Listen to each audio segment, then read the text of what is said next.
আজকে আমরা ক্লাস 6 এর স্বাস্থ্য সুরক্ষা বইয়ের 108 নম্বর পৃষ্ঠার কাজের সমাধান নিয়ে আলোচনা করব। দেখো, এখানে বলা হয়েছে গল্প অনুযায়ী কোন চরিত্রের সাথে নিচের কথাগুলো মিলে তা নিয়ে চিন্তা করে হ্যাঁ অথবা না অথবা প্রযোজ্য নয় লিখি।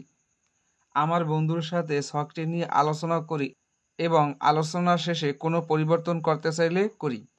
এখানে হবে চরিত্র, এখানে হবে নিজের প্রয়োজন ও অনুভূতি চিহ্নিত করতে পেরেছে, এখানে হবে অন্যের প্রয়োজন ও অনুভূতির প্রতি শ্রদ্ধাশীল ছিল, এখানে হবে দৃঢ়ভাবে নিজের প্রয়োজন অনুভূতি ও মতামত প্রকাশ করতে পেরেছে। আমিন, এখানে হবে হ্যাঁ, এখানে হবে না, এখানে হবে হ্যাঁ। দেখো, এই ছকটি তোমরা যদি বুঝতে চাও অবশ্যই তোমাদের পিছনের গল্পটি পড়তে হবে, তাছাড়া তোমরা এগুলো বুঝবে না। আশা করি তোমরা পড়ে নিছো। এরপর হবে রাবেয়া, এখানে হবে হ্যাঁ, এখানে না, এখানে হবে হ্যাঁ। তারপর এখানে হবে রহমান, এখানে হবে হ্যাঁ, এখানে না, এখানে হবে হ্যাঁ।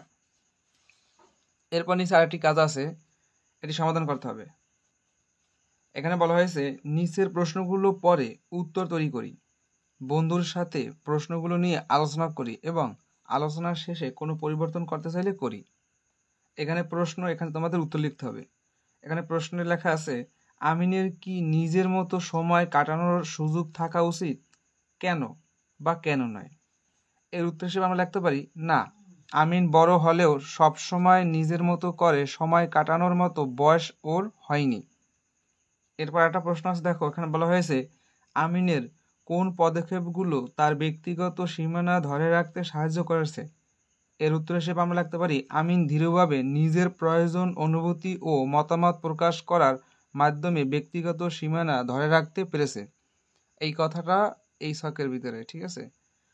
যাই হোক, এখানে অনেক জায়গা কম তো লেখা খুবই কষ্ট হয়। তো এখানে একটা প্রশ্ন আছে, এখানে বলা হয়েছে আমিনের মতো পরিস্থিতিতে পড়লে আমি আমার পরিবারের সদস্যকে কি বলবো।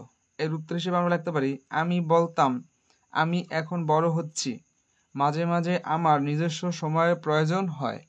এতটুকুই ছিল তোমাদের 108 নম্বর পৃষ্ঠার কাজের সমাধান। আশা করি তোমরা বুঝতে পারছো।